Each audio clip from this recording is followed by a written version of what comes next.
caché. Tosfot dit, oui, mais il y a un problème quand même sur Rabbeinu Tam. Rashi avait des raisons pour ne pas expliquer comme Rabbeinu Tam. Pourquoi? Me'ad Amar Bagmara. De ce qu'on verra plus tard dans la Gemara. Donc, j'ai pas attendu de faire la Gemara pour faire ce Tosfot parce que ça aurait été trop long. Et on peut comprendre assez facilement quand même. Qu'est-ce qu'on va voir dans la Gemara? Chaltza besandal. La Gemara, elle va comparer, elle va prolonger le débat qu'il y a eu dans Shabbat avec un autre débat qui existe entre Rabbi Meir et Rabbi Yossé à propos de la Chalitza. On rentre dans un tout autre domaine. Vous savez ce que c'est que la Chalitza? C'est que divorce. lorsque... Pardon? C'est pendant les divorces. Non, c'est pas tout à fait ça. C'est lorsque, malheureusement, un mari décède sans laisser de progéniture, son épouse n'a pas le droit de se remarier avec quelqu'un d'autre, sauf avec un des frères de son mari défunt. C'est ce qu'on appelle le yiboum. C'est le lévira en français. Et par contre, le beau-frère peut refuser d'épouser la veuve, mais dans ce cas-là, il faut procéder à la procédure du déchaussement, qu'on appelle la khalitza. La procédure du déchaussement consiste à ce que donc, le beau-frère se présente devant le bédine avec une chaussure au pied droit, et la veuve va lui défaire la chaussure et la jeter au loin, puis elle crachera devant lui avec un certain nombre de phrases à réciter, et c'est comme ça qu'elle pourra ensuite épouser la personne qu'elle voudra. Donc il y a un problème de chaussure. Pour que la khalitza soit cachère, il faut évidemment que le beau-frère porte quelque chose qui a le statut de chaussure. Et maintenant la question se pose, si on a un estropié, si le défunt était un estropié, qui... Ah non, pas le défunt, excuse-moi, le beau-frère qui est vivant et qui est le seul beau-frère qui peut faire la cérémonie, il est estropié. Donc il a quoi? Il a une jambe de bois. Alors est-ce qu'on peut faire la procédure de déchaussement sur une jambe de bois? Voilà la question qui est soulevée plus loin. Donc qu'est-ce qu'il y a écrit dans la Gemara? Chalitzato kshera. Il y avait une braïta qui disait, alors il y a une version pas chalitzato mais chalitza, bon c'est un détail, que lorsque la femme a enlevé la jambe de bois, on considère que la chalitza est valable. Ve'amar Shmuel, Rabbi Meir, et là-bas dans la Gemara, on va voir que Shmuel vient et dit, qu'est-ce qui peut être l'auteur de ça? Ça ne peut être que Rabbi Meir. Pourquoi? Parce que Rabbi Meir, on a vu dans l'autre Mishnah, qui pense que c'est un manal. Donc si c'est un statut de manal, c'est normal. Mais Rabbi Yossé, ça ne peut pas être Rabbi Yossé. Pourquoi? Parce que lui, il pense que ça n'a pas un statut de manal. Ça n'a pas un statut de manal. Il ne peut pas y avoir le déchaussement. Or, d'après Rabbeinu Tam, on a dit que tout le monde pense que c'est un manal. Donc la Gemara n'a plus de sens d'après Rabbeinu Tam. Alors c'est vrai que Rabbeinu Tam s'appuie sur la Gemara d'Yoma, mais la Gemara de Shabbat contredit frontalement la Gemara dans Yoma. Donc c'est ce que dit Tosfot. Mashma de Rabbi Yossé, Chalitzato Psula. On voit, donc puisque Shmuel nous dit, ça ne peut être l'auteur de cette braïta qui dit que si le yavam, si le beau-frère est estropié et que la femme lui a enlevé sa jambe de bois, la Chalitza et Kshera, ça ne peut aller que Rabbi Meir, ça laisse entendre que ça ne peut pas être Rabbi Yossé. Ve'amai, et d'après Rabbeinu Tam, pourquoi Rabbi Yossé ne serait pas d'accord que la Chalitza et Kshera, qui va de manal puisque c'est un manal? Donc tu vois bien que ce n'est pas un manal, et Rashi avait raison de dire que ce n'est pas un manal. Voilà. Donc Rashi, en fait, il a sur quoi s'appuyer. Il faut s'arranger avec la Gemara dans Yoma, mais la Gemara dans Shabbat, elle est clairement en faveur de Rashi. Voilà la question de Tosfot. Suivez. Veyesh Lomar. Tosfot répond de Haïnami Behatalia. Pas du tout. Que cette question aussi de la Khalitza, elle dépend de la même problématique que celle que nous avons vue par rapport au Shabbat.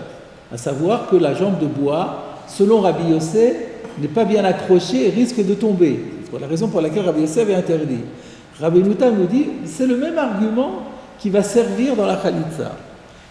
Haïnami be'atalia.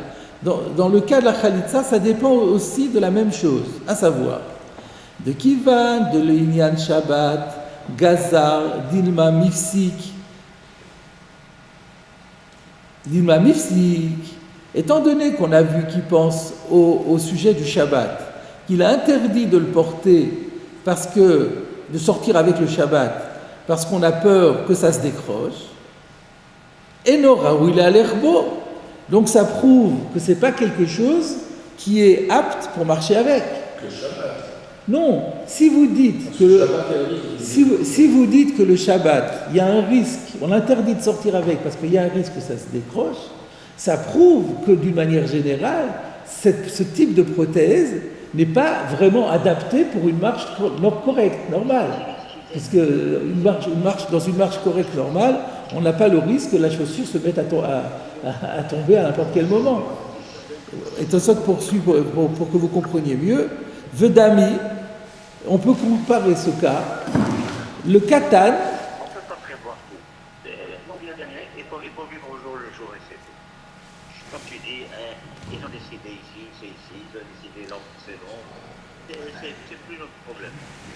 Nous, on est là pour financer éventuellement.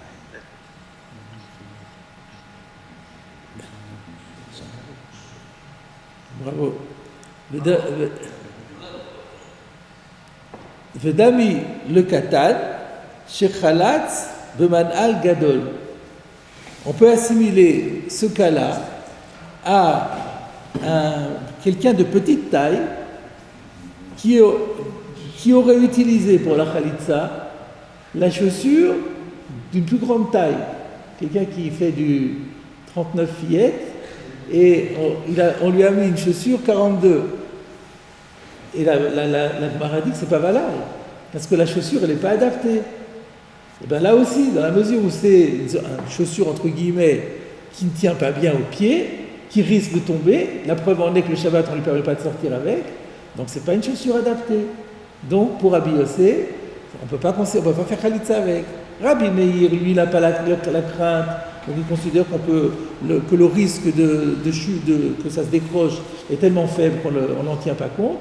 Donc c'est une chaussure adaptée. Mais pour Rabbi Yossé, ce n'est pas une chaussure adaptée. Donc voilà l'idée hyper astucieuse de Rabbi Nutam, qui arrive quand même à rendre compte de la Gemara de Shabbat, alors que vraiment on pensait que c'était une preuve absolue pour Rashi. Et il dit non, c'est toujours le même principe. Donc encore une fois, ça ressemble à celui qui a une petite taille et qui utilise une chaussure d'un grand, où on dit que la Khalitsa est psoula, que deïta, beperek mitzvah Khalitsa, comme c'est enseigné dans le chapitre intitulé Mitzvah Khalitsa, évidemment c'est dans le traité Yevamot, page 103b, et la Gemara donne la raison pourquoi. Mishum de Na'aloktiv. La Torah dit V'chaltsa, je ne sais plus exactement ce qu'elle dit, V'chaltsa et Na'alo, sa chaussure. Elle ne dit pas la chaussure, mais sa chaussure, avec le pronom possessif. Pourquoi sa chaussure? Na'alo ara'uilo. Voilà. Le lo, ça veut dire qu'il faut que ce soit une chaussure adaptée à lui. C'est sa chaussure, personnalisée. Donc si elle n'est pas bien adaptée, c'est pas bon. Ben là aussi, ça ne sera pas bon.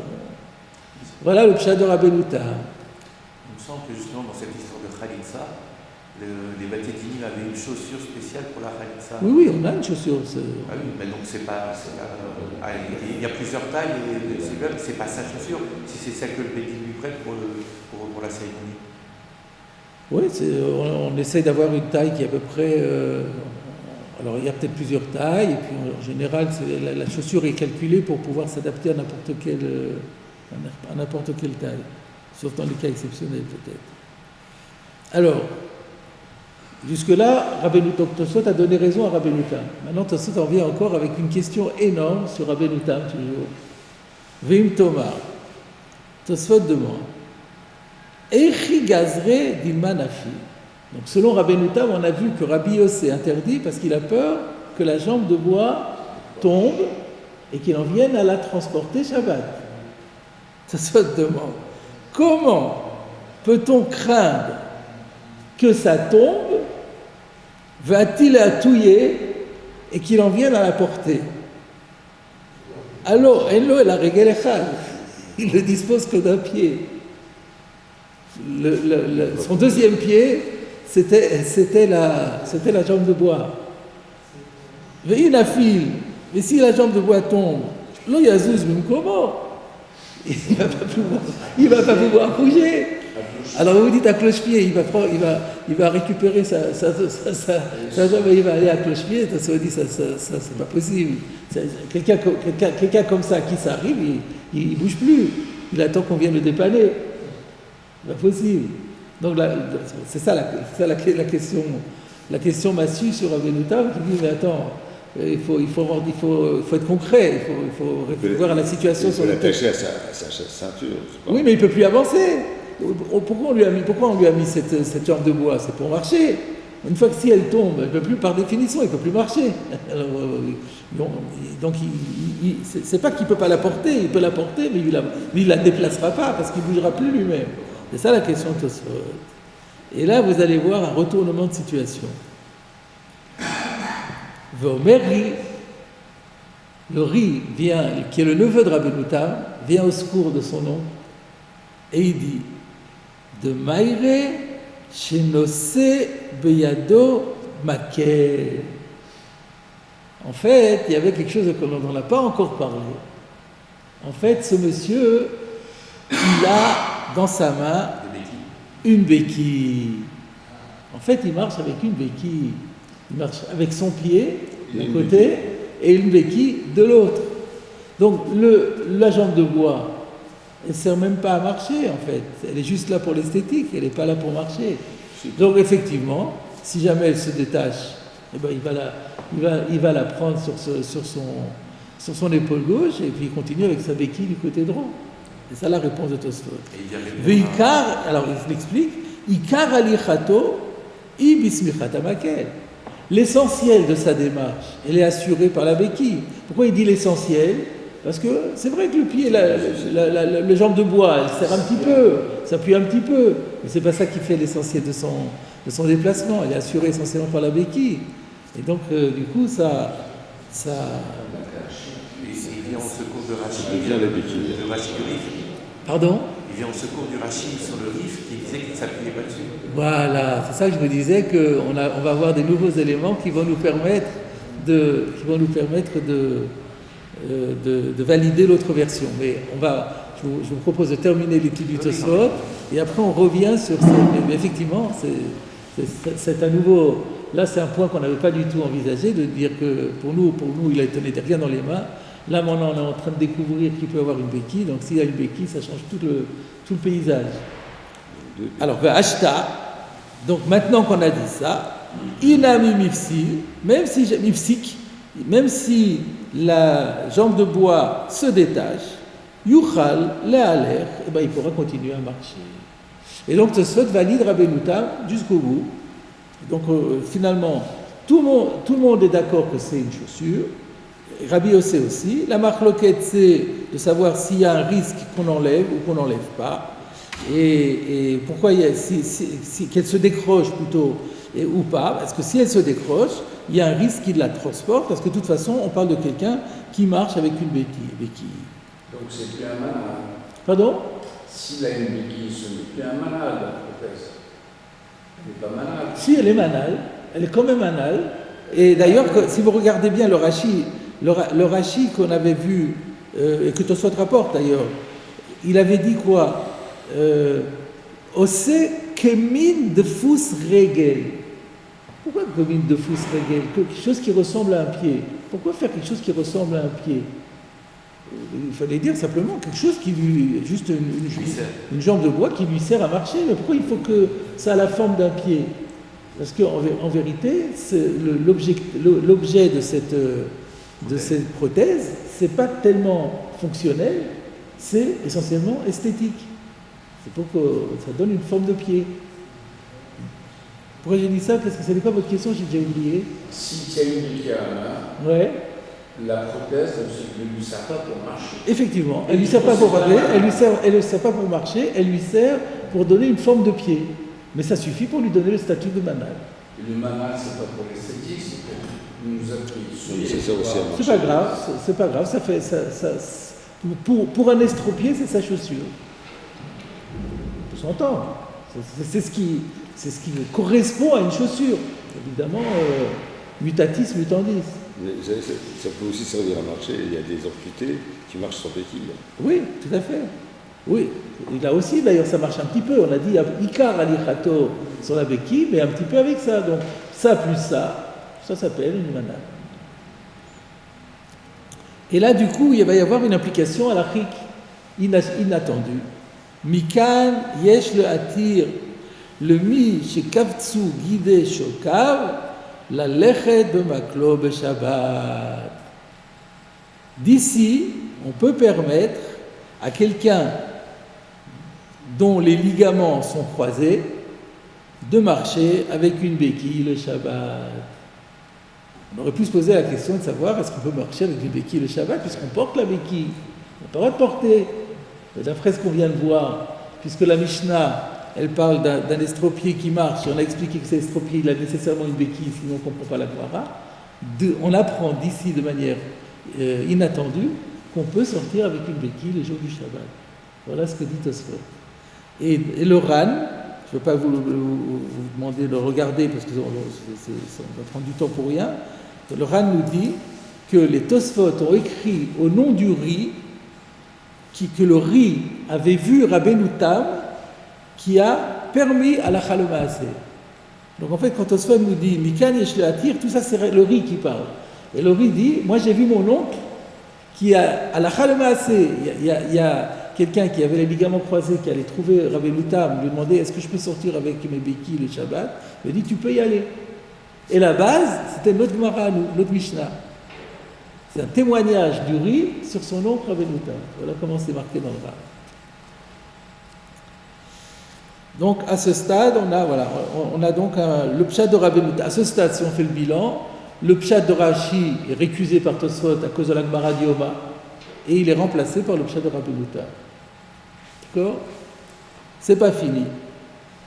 Vers Rav Porat, il y a le Rav Porat, Perash, il vient avec une nouvelle explication encore. De Kita, Yeshlo Smach, chez Kosher Bekor'o, Umagia la Aretz, Vashok Kefufa la Chorea. Je traduis. Le cas dont on parle est encore différent de ce qu'on avait vu. C'est pas comme on a dit. Le Kita, l'estropié, il a un smar, une sorte de cale, chez Kosher Bekor'o, qui l'attache à son genou, ou Magia la Aretz, et qui va jusqu'au sol. Vashok Kefufa la Chorea, alors que la jambe elle est repliée vers l'arrière. Ou Berosh Hashok, Bemakom Haregel, et à l'extrémité de la jambe, donc au moignon, alors à la place du pied, Oselo Kav, c'est là qu'il fait cette prothèse en bois. Qu'est-ce qu'il dit le Beit Hadash d'Alet ? Que min sandal, il rajoute que min sandal, quelque chose qui ressemble à une sandale, les arot comme yesh lo regel, pour faire l'impression, donner l'impression qu'il a un pied. Donc vous avez compris le cas. Comment il marche ? Il plie la jambe, et la jambe repose sur du bois. Donc là, c'est pas comme avant que la jambe de bois, elle prolonge le genou, et la jambe, c'est pas ça. Le genou est replié, est plié, et c'est le genou sur le genou, on met un morceau de bois, enfin plus qu'un morceau, une sorte de jambe de bois, on ne peut pas l'appeler une jambe, un soutien en bois avec lequel il va avancer. Une sorte de béquille, quoi. Une sorte de béquille, mais la béquille, c'est pas une béquille qu'on met, elle est fixée au genou. Et la jambe, elle est repliée à l'arrière, et c'est juste, alors là, c'est vraiment pour des raisons d'esthétique, pour pas qu'on voit, pour les gens ils voient le moignon, c'est pas beau. Donc du coup, on lui met une sorte de chaussure en bois qu'on lui adapte au moignon. Comme ça, les gens croient ils voient pas, ils pensent qu'il a un pied. Voilà le cas. Et alors du coup, qu'est-ce qu'on va gagner ? Maintenant, il faut qu'on comprenne la marloquette entre Rabbi Meir et Rabbi Yossi. Ou be'apligi. Voilà le débat maintenant, voilà sur ce point qu'ils discutent. Rabbi Yossi Savar, Rabbi Yossi pense, Kivan she'eno nismach alav. Étant donné qu'il ne s'appuie plus maintenant sur ce prolongement en bois qui forme le pied, cette forme de pied qui se trouve sur sa jambe, il ne s'appuie pas dessus. Et la talouille ba'avir, on est bien d'accord qu'elle est suspendue en l'air. Cette chaussure en bois, elle est dans l'air. Chayshin andil manafi, là, le risque que ça tombe, il est clair, puisqu'il ne s'appuie pas dessus. Le Rabbi Meir, lo chayash, mais Rabbi Meir, il n'a pas peur. Donc c'est un peu comme Rabbeinu Tam, sauf que ça rend plus crédible la crainte que ça tombe. Parce que, comme c'est en l'air, c'est suspendu en l'air. Sauf, alors, donc voilà, donc c'est une variante de Rabbeinu Tam, mais finalement ça ne change pas grand-chose. La seule différence, nous dit Tosfot, ça pourrait être au niveau halakha, où le fizé, ou bien où le pérougé, il suffit de rajouter un petit trait sur le yud, ça donne le pérouche. D'après cette explication, en raya la attire le kita la tsed le maklo. D'après cette nouvelle explication, on perd la preuve de la béquille, de l'autorisation de la béquille, parce que là maintenant on marche sans béquille. Il n'y a plus de béquille. La béquille, elle est directement sur le genou, donc il ne la porte pas. Et donc on n'a plus la preuve qu'on avait dit, que Rabbeinu Tam avait dit on peut sortir avec une béquille le jour du Shabbat. Omnam, toutefois, Yesh le Hatir, même d'après le pshat de Rabbeinu Porat, on peut quand même permettre de sortir avec une béquille le Shabbat. Pourquoi? Ni sefa de matnitin, non pas depuis la première partie de la Mishnah qu'on vient de traiter, mais si on aborde la fin de la Mishnah, là oui on aura la démonstration que la béquille est autorisée. Pourquoi? De eno oser et la smuchot shelo, parce qu'on a vu dans la Mishnah qu'on a seulement interdit les smuchot, donc les smuchot c'est les coussinets en cuir de l'estropié, on avait interdit de sortir avec, le fiche est shokaf kuyin be'avir, parce qu'on avait dit que, étant donné que, là il va sur le dernier cas, sur le cas de celui qui est, je ne me trompe pas, c'était lequel qui avait dit shokin kuyin be'avir? C'était le dernier cas, le kissé ou smuchot shelo. Alors comme il était assis sur la chaise, on avait dit que les jambes elles étaient suspendues en l'air. Et comme elles sont suspendues en l'air, il y a le risque que ça tombe et qu'il en vienne à porter. Avala kissé va safsalim shebeyado et nooser. Par contre, la chaise et les bancs qu'il tient dans la main, on ne les a pas interdits. Qu'est-ce qu'elle avait dit la Mishnah? Kissé ou smuchot shelo, tmein midras, ve'en yotzin ba'en le Shabbat. Alors, là il y a un problème. Kissé ou smuchot shelo, tmein midras, ve'en yotzin ba'en le Shabbat. Comme Rashi dit, Tosfot dit, le kissé et les safsalim, et no oser. Alors les safsalim, c'est vrai, on n'en a même pas parlé dans la Mishnah, les safsalim. Donc ça, c'est la preuve. Quand Tosfot nous dit, il y a une preuve de la sefa, rappelez-vous, les safsalim, Rashi avait dit, il est assis sur une chaise, et il ne peut pas du tout utiliser ses jambes, et alors il se projette avec des petits bancs qu'il tient dans les mains, et sur lesquels il prend appui pour se projeter en avant. Alors ça, c'est comme des béquilles. Ça, c'est une bonne preuve. Mais le kissé, il y a écrit, nous dans la Mishnah, il y avait écrit, c'est Enyotzin Ba'en Beshabbat. Alors c'est pour ça que vous avez Avala kissé entre parenthèses en Tosfot. N'est-ce pas? Dans Tosfot, il y a écrit, vous avez le Avala kissé. Avala kissé, il a été mis entre parenthèses. Parce que le kissé, c'est interdit. Mais par contre, les safsalim chez Beyado, ça c'est une bonne preuve. Alors il y en a qui valident quand même le kissé parce qu'ils disent que lorsque, dans la Mishnah, on pourrait comprendre kissé ou smuchot shelo, tmein midras, ça va sur les deux, Ve'en yotzin bain le Shabbat, ça n'irait que sur les smuchot. Mais seulement, le problème c'est que c'est pas écrit quand tu ne peux pas apporter de preuve. Tu peux proposer cette lecture-là, mais tu n'as pas de preuve que c'est comme ça. Donc il faut retirer Aval Akissé. Il faut retirer a priori, on en reparlera peut-être encore après, mais pour l'instant on va retirer Aval Akissé et on va dire que la preuve absolue qu'on peut utiliser les béquilles, elle est dans la fin de la Mishnah, dans le cas du Kissé, où on voit qu'il tenait des safsalim dans la main, et on n'a même pas mentionné les safsalim, donc sous-entendu que c'est permis. A safsalim shebeyado, eno oser, ve'ilu, avedou miyad makel.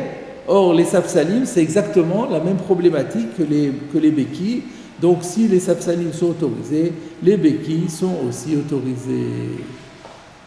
Uktsat caché, on arrive vers la fin.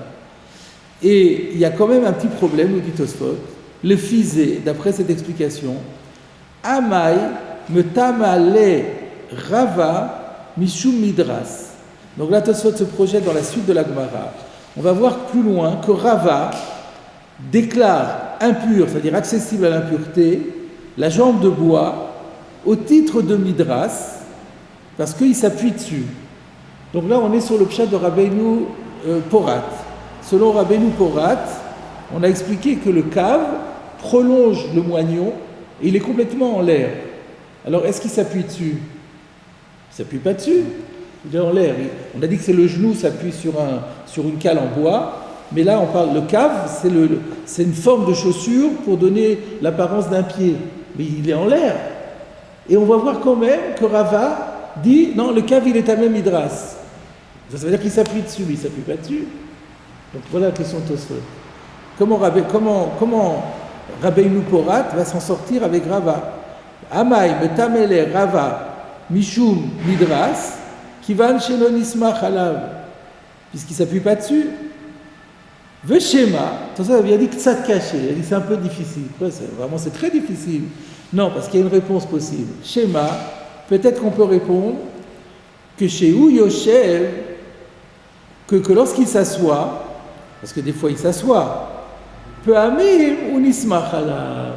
On peut imaginer que lorsqu'il est en position assise, alors dans ce cas-là, alors il étend ses jambes, il étend ses pieds, et qu'il s'appuie dessus. Ou le kach c'est l'ob et kiboul ktitiv. Et ce serait la raison pour laquelle, d'ailleurs, il serait amené à faire à l'intérieur un réceptacle pour recevoir des chiffons doux, chez l'oyuzak, bekesher ha'etz, pour ne pas se faire mal avec le nœud du bois, que chez Yoshev lorsqu'il est assis. Parce qu'il avait aussi cette question-là, en disant, mais d'ailleurs on a parlé de Kiboul Ktitin, mais si la jambe elle est repliée et on a juste mis derrière une forme de pied, elle n'appuie pas dessus, donc ça lui fait pas mal. Donc pourquoi mettre des Ktitin? Mais si on dit que des fois, quand il est au repos, alors là il met son pied par terre, alors là ça peut lui faire mal et là ça justifie. Donc ça confirme l'explication. Donc on résume. On va faire le bilan de ce Tosfot qui était un peu long, un peu compliqué, mais assez simple malgré tout. Donc la question était de savoir avant tout quelle était la marloquette entre Rabbi Meir et Rabbi Yossi. Donc selon Rashi, c'est la question de savoir si c'est un man'al ou pas, et tout va très bien. Mais le problème était que ça contredit la Gemara dans Yoma, donc ça il va falloir qu'on traite. À cause de ça, Rabbeinu Tam lui dit que non, tout le monde est d'accord que c'est un manal. Et pourquoi Rabbi Yossi interdit? C'est de peur que ça se décroche et qu'il en vienne à le porter. Alors se poser la question, mais il ne peut pas le porter, puisque si ça se décroche, il ne peut plus avancer. Réponse, on parle de quelqu'un qui a une béquille, et on apprend de là qu'on peut sortir avec une béquille, sous-entendu quand on ne peut pas marcher autrement. Hein. Je n'ai pas expliqué, mais pourquoi on pourrait partir avec une béquille? Et là, elle est comme ça aussi. Si j'ai une canne, où je peux marcher sans ma canne, mais c'est juste pour être plus confortable, je n'ai pas le droit de sortir avec le Shabbat. Mais si je ne peux pas faire 4 coudées sans ma béquille, donc c'est quelque part, ça devient une partie de mon corps ou de ma façon ou de mon habillement, et donc c'est quelque chose qui est permis.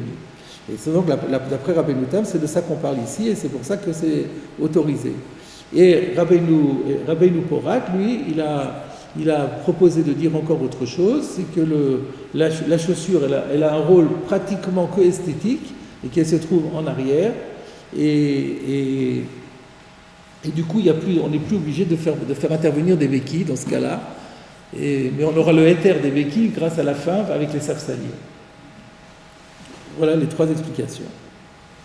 Alors, par quoi maintenant on va commencer? Alors, la première des choses, on va commencer par Yachev Rashi sur la question de Rabbeinu Tam. Alors là, le Maginé Shlomo donne une réponse, mais en fait, il a été devancé déjà par le Rashba. Et la réponse, elle est très simple en réalité. C'est que Tosfot a quand même lui-même posé une question sur Rabbeinu Tam qui était très, très, très forte, qui était, mais la Gemara dans la Khalitsa, elle dit bien que c'est seulement Rabbi Meir qui dira qu'on peut faire une Khalitsa avec un Yavam qui a une prothèse, et pas Rabbi aussi. Donc ça a l'air bien de dire que l'un il pense que c'est un manal, et l'autre il pense que c'est pas un manal. Et c'est la chita de Shmuel. Et alors, c'est vrai, Rabbeinu Tam s'en est sorti en disant non, étant donné que ça peut se décrocher, donc c'est pas manalo, ça s'appelle pas sa chaussure. Enfin, c'est acrobatique comme réponse. La pchitout de la Gemara, c'est quand même, non, tout simplement, Rabbi Meir pense que c'est une chaussure, et Rabbi aussi dit que c'est pas une chaussure, donc la Khalitsa, elle est pas soule. Alors, c'est ça la preuve de Rashi. Et de là, Rashi en a tiré que la Gemara dans Shabbat ne va pas comme Rava dans Yoma. Parce qu'on avait cité que dans Yoma, il y a plusieurs avis. Et Rava était le dernier avis en date. Alors c'est pour ça que Tosfot pensait que c'est la conclusion. Mais là, Rashi, lui, il pense qu'il y a différents avis sur la manière de comprendre la marloquette entre Rabbi Meir et Rabbi Yossé. C'est vrai que Rava, lui, il pense que les deux pensent que c'est une chaussure, et c'est pour ça qu'ils ont interdit tous les deux de porter le jour de Kippour une jambe de bois. Mais il y avait d'autres avis qui disaient pas du tout. Même Rabbi Yossé qui pense que c'est pas une chaussure, il interdit quand même pour une autre raison. Donc il y avait différents avis. Donc Rashi a tiré du fait que Shmuel, dans la Khalitsa, dit que ça ne marche que comme Rabbi Meir et pas comme Rabbi Yossé, la preuve que notre souvient ne va pas comme Rava, tout simplement.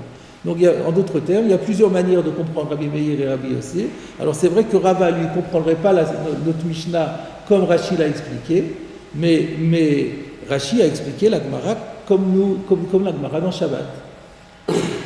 Alors c'est vrai que d'après Rava, se posera la question, mais si les deux pensent que c'est une chaussure, donc là on sera obligé de dire comme Rabbi Yossi, mais que Rabbi Yossé c'est de peur Rashi sera d'accord avec Rabbeinu Tam que Rabbi Yossé, selon Rava, que Rabbi Yossé interdira de sortir avec de peur qu'il vienne à le porter, mais c'est uniquement pour Rava. Et notre souvia ne va pas comme Rava. Voilà comment on peut résoudre facilement la souvia d'après Rashi.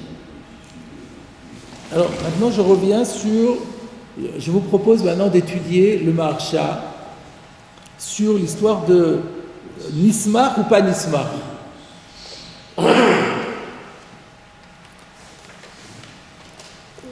On avait vu qu'il y avait deux versions dans Rashi. Est-ce qu'il s'appuie dessus ou il ne s'appuie pas dessus? Donc d'après le pshat de Rashi, ça paraît évident qu'il s'appuie dessus. Et comment est-ce qu'il pouvait y avoir une version qu'il ne s'appuie pas dessus? Alors on va voir le Maharsha.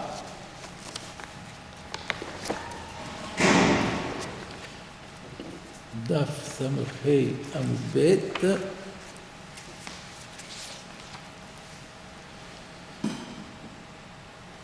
Tosfot, le Dibur Amatril, Akita Yotze, Roshoko Betocho, Vehu Nismach Ala. Donc il prend comme version le Vehu Nismach. Kenu Besfarim Meduyakim. On trouve cette version dans les manuscrits qui sont bien précis. V'chenire. Et d'ailleurs, il semble bien que ce soit la bonne version de Vadaï, parce qu'il est certain que le maï de Lo Aske Ashta Adatayu, que d'après le maï, selon ce qu'ils n'ont pas encore, il ne leur est pas encore venu à l'esprit, littéralement. Ashta, à ce stade du Tosfot, Lo Aske Adatayu, il ne leur est pas monté à l'esprit, le Pérouche Rashi, d'après Rashi, de Aïré, que l'on parle, benose makel beyado. Au moment où on a étudié le Rashi, au début du Tosfot, on n'a pas encore envisagé l'idée qu'il puisse porter une béquille dans sa main. Donc, ikar alichato bismichata makel. Donc, l'essentiel de sa marche ne peut être assuré que par le fait qu'il s'appuie sur non, j'ai mal lu. C'est toujours dans lo aske ashta datayu le Rashi. Ils n'ont toujours pas, à ce stade-là, ils n'auraient pas venu à l'esprit de dire de Aïre benose makel beyado, qu'on parle de quelqu'un qui porte une béquille, veikar alichato bismichat makel, et que l'essentiel de sa démarche elle est assurée par la béquille, que Pérougerie le Kaman, comme le riz l'expliquera plus loin. À ce stade-là, on n'a pas envisagé cela. Veimken, et par conséquent, al-korchach, s'il n'y a pas de béquille, forcément, comment il marche? D'unismach al-roshoko, il s'appuie sur l'extrémité de sa jambe, c'est-à-dire le moignon, chez le regel anikda, du pied qui a été amputé, de belavachi et la regel echad, parce qu'à part ça, il n'a qu'un seul pied. Veyev charlo la zuzmim komo, il n'a pas d'autre possibilité pour bouger. Donc il faut être gorès. Donc à ce stade, on dit il faut être gorès. La bonne girsa, c'est Hunisma, Arkaché. Toutefois, il y a un problème. Le Maïché Vinu Ashta mi Perush Rashi, Shunismach Mamash al Rosh Shoko, Shel Regel Anikta. Si c'est vrai ce que j'ai dit, et qu'à ce stade, Tosfot a compris de Rashi, que Rashi veut dire qu'il s'appuie vraiment sur l'extrémité de son moignon du côté du pied qui a été amputé, Velo aïre benose makel beyado lismochala, et qu'on ne parle pas de quelqu'un qui a une béquille pour s'appuyer, tik chez le ou, Tosfot aurait dû poser la question, Amai l'homme tamele abaye mishu midras. Mais alors comment se fait-il que, on verra plus loin dans la Gemara, qu'il y a une marloquette entre Rava et Abaye pour savoir si la prothèse en bois, la jambe de bois, reçoit l'impureté au titre du midras. Rava dit que oui, mais Abaye dit que non. Si on dit qu'il s'appuie, comment se fait-il qu'Abaye pense qu'il n'est pas tamé midras? Erkamar Abaye, comment on peut dire Abaye? La Gemara explique pour que la raison d'Abaye, de Achalo Samichale, qui ne s'appuie pas dessus. On va voir, donc en d'autres termes, on va voir plus loin une Gemara qui dit qu'Abaye dit que c'est pas tamé midras, il dit pourquoi il ne s'appuie pas dessus? Mais comment il ne s'appuie pas dessus? Alors comment il marche? Donc Tosfot aurait dû attaquer Rashi comme ça. Donc la conclusion du Marsha, c'est que la seule version possible, c'est que Samir Halayou, mais que d'un autre côté, cette version de Samir Halayou, elle est contredite par la Gemara de Abaye. Donc il ne sait plus trop comment s'en sortir, le Marsha. Alors moi j'avais proposé une idée, et après j'ai vu que c'est écrit en toutes lettres dans le Tosfot Arosh. À savoir que, en vérité, quand Tosfot a vu cette question, donc Tosfot avait la bonne. Moi je propose de dire que la vraie version c'est Enon Ismar. On est obligé de dire Enon Ismar à cause de Abaye. Quand on voit qu'Abaye va dire à la fin, il ne s'appuie pas dessus, donc Rashi ne peut pas dire que c'est Omer Halal. Donc Enon Ismar, il ne s'appuie pas dessus. Donc quand Tosfot a vu qu'il ne s'appuie pas dessus, Tosfot aurait pu tout de suite poser la question, mais alors s'il ne s'appuie pas dessus, alors comment il marche? Comment il avance? S'il ne s'appuie pas dessus, il n'a qu'un pied. Alors on aurait pu dire à cloche-pied, comme vous avez dit. Tosfot aurait pu poser la question. Alors soit on dit, Tosfot s'est dit qu'il marche à cloche-pied, mais ce n'est pas très logique, parce que cloche-pied, on peut marcher combien de temps?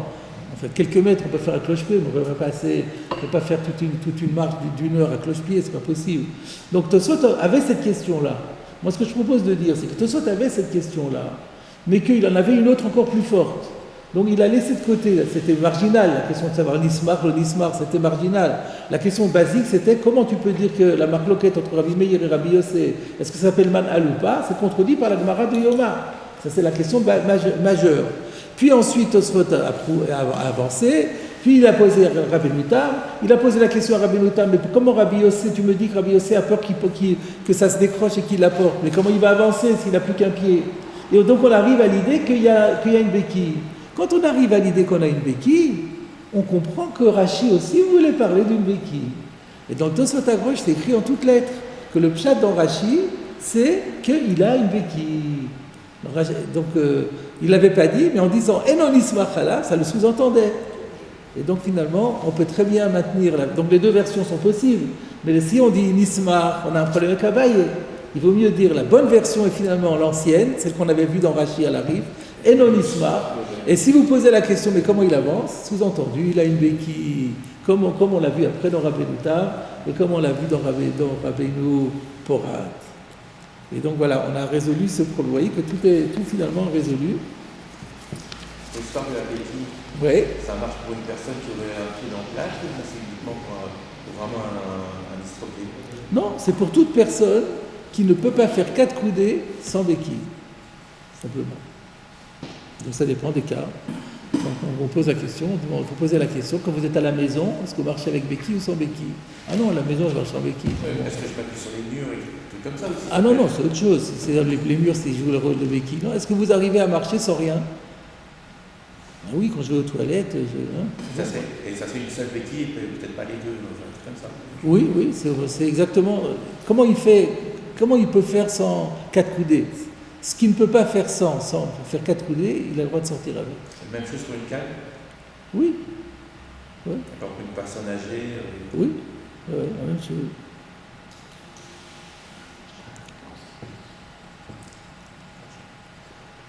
Alors, qu'est-ce qu'il y avait d'autre là-dessus?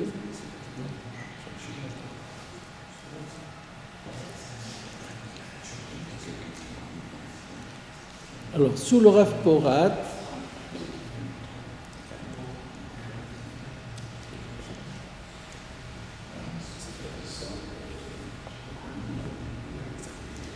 donc je reviens sur le Rav Porat. Le Rav Porat a expliqué le premier cas de l'estropié d'un pied, c'est que sur le pied qui a été sur la jambe qui est estropiée, il la replie en arrière, le genou est posé sur un morceau de bois qui le ramène jusqu'au sol, qui le soutient au sol, et c'est comme ça qu'il avance. Alors, le Sfat Emet pose une question. Dans la Gemara de Yevamot, d'Afkouf Bet, il y a écrit que selon Rabbi Meir, si la femme, d'ailleurs c'est ce que Tosfot avait rapporté, que selon Rabbi Meir, si le Yavam est un cas d'estropié et qu'il a fait la Khalitsa, c'est caché.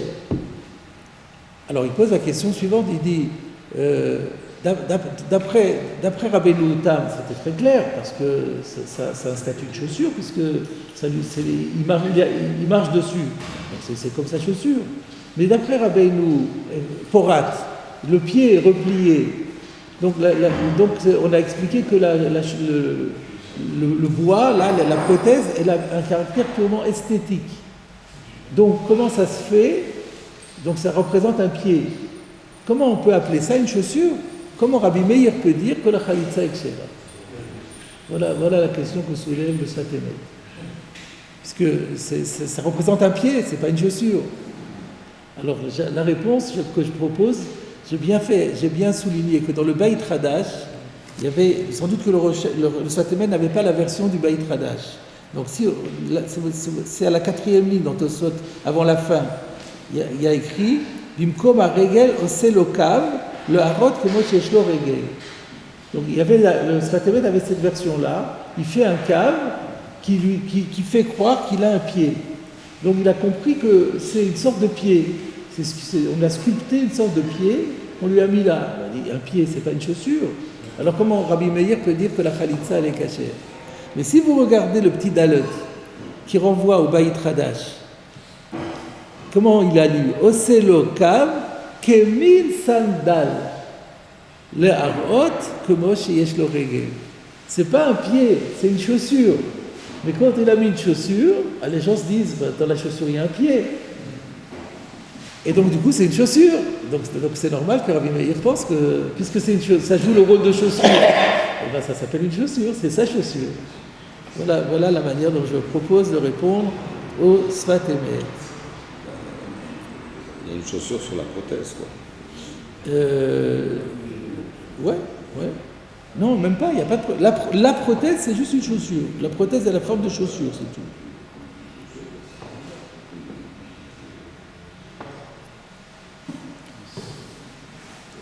Qu'est-ce qu'il y avait encore comme autre question? La maille, c'est la chaussure.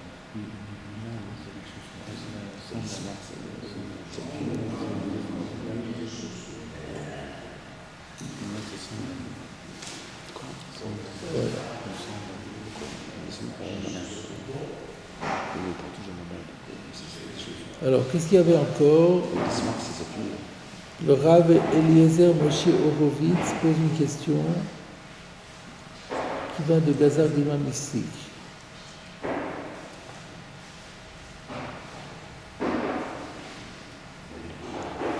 C'est quoi la question, encore une fois? D'après le Rav Porat, comment on va comprendre? Donc d'après le Rav Porat, qu'est-ce qu'on a dit? Que la machloquette entre Rabbi Meir et Rabbi Yossé, donc Rabbi Meir pense que c'est considéré comme sa chaussure, Rabbi Yossé pense aussi que c'est considéré comme une chaussure, comme on vient d'expliquer, et Rabbi Yossé interdit de peur qu'il en vienne à la décrocher. Ok. Alors, mais pour la Khalitsa, pour la Khalitsa, comment Rabbi, c'est ça la question que soulève le Rabbi Eliezer Moshe Horowitz. Vous voulez qu'on le voit dans les mots? Allez, ce sera plus clair.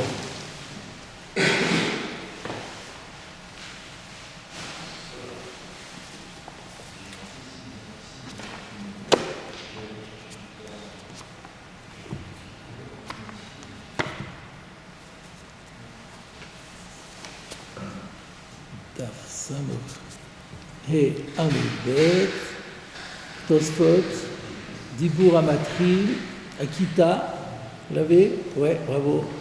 Rabbi Yossé Savar, Kivan Sheno Nismach Halal. Étant donné qu'il ne s'appuie pas dessus, ça peut tomber et ça peut se décrocher, donc c'est pour ça qu'on ne sort pas avec le Shabbat. Tsari Chiyun, il y a un problème. De Imken, Eno Inyan le sandal Shel Etz, de Mouké Shmuel, Ha de Marchera al Khalitsa, que Rabbi Meir Dafka.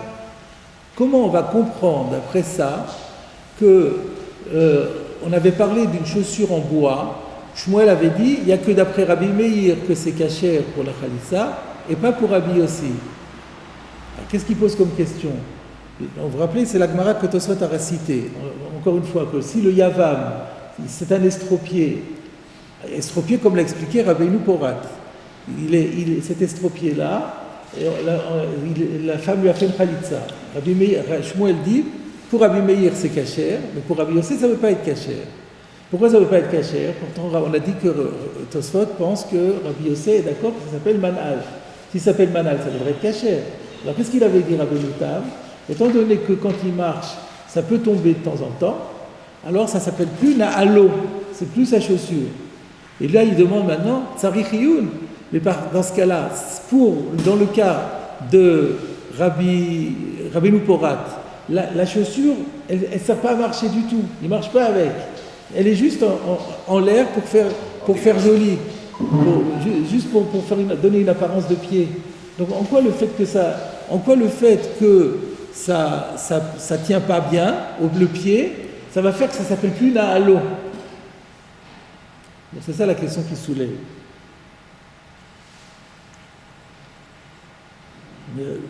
Eno Inyan, le sandal shel etz, de Mouké Shmuel, parce que là-bas on parle d'un sandal shel etz, et là c'est pas un sandal shel etz. Mais la vérité, la réponse finalement on peut la donner facilement, c'est pareil.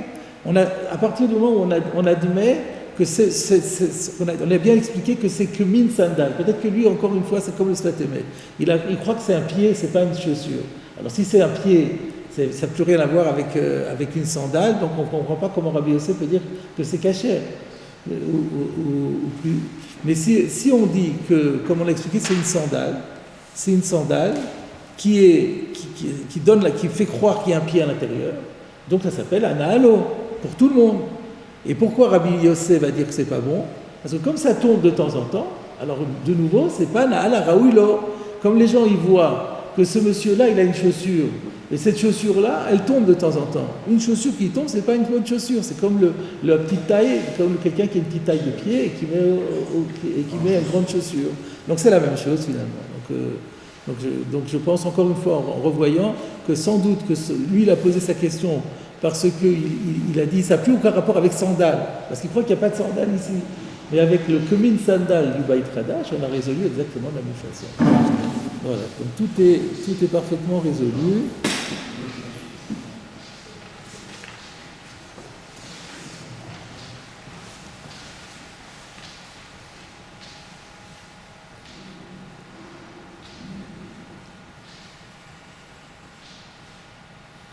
Voilà. Bon, je propose qu'on a terminé le Inyan, donc on ne va pas commencer maintenant la Sugya. Donc je propose d'arrêter le cours maintenant. Et donc la semaine prochaine, on pourra démarrer la Gemara. Je vais vous montrer quelque chose. Ouais.